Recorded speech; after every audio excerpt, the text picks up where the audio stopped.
Rules in action. Rules that keep things going smoothly and fairly. Rules that help us get where we're going.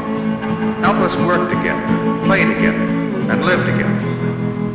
Of course, in small groups, we sometimes get along without rules. When many of us play together, rules make the game.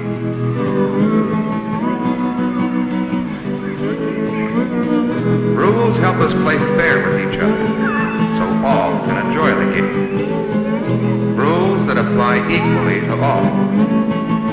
It's up to each one of us to know the rules and follow them. And we can each take part in making the rules more fair and more useful. Inside our school, we also have rules for fair play, for getting along together.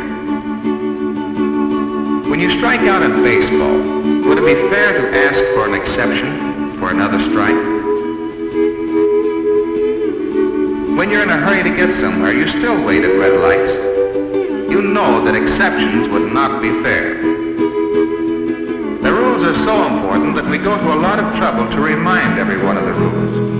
We post bulletins that remind us of the rules about fire drills, where to go and what to do, about school activities, what they do and how they operate, about safety on the streets near our school. Rules for living together. We have hall guards to remind us of our traffic rules in the halls. Our teachers are always glad to answer questions about the rules. Yes, most of the time we remember and respect the rules. But sometimes, some of us have problems because of not knowing the rules or forgetting them. How do you convince people that they must learn the rules? Suppose you are watching a game of work-up baseball. Say you've never played it, but you'd like to try. How would you go about learning the rules these fellows use? You'd watch for a while, wouldn't you?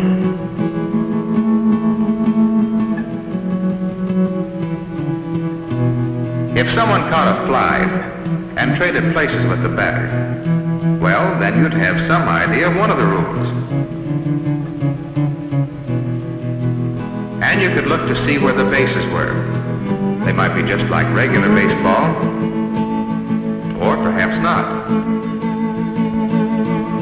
Then if you were given a chance to play, you would ask some questions. Questions about the rules. And then you'd play. And you'd have fun by playing by the rules. Now suppose you're in school on your way to a new class. Whenever you come into a new situation, you watch for rules. So as you enter shop class for the first time, you look around. You see workbenches, quite a few of them. You'll probably be assigned to one, and it'll be up to you to keep it neat and take care of the tools there. One bandsaw and a rule. Whenever many people use the same thing, rules are necessary. Well, how do you get permission? You ask and find out. That's another way to learn the rules. Look around you. Read. Watch. Ask questions. You can learn the rules if you try. You know, it's worth remembering. When we don't know the rules, or if we forget them, it's just as unfair to others as if we broke the rules on purpose. How are rules made? Our school board here in town makes some rules.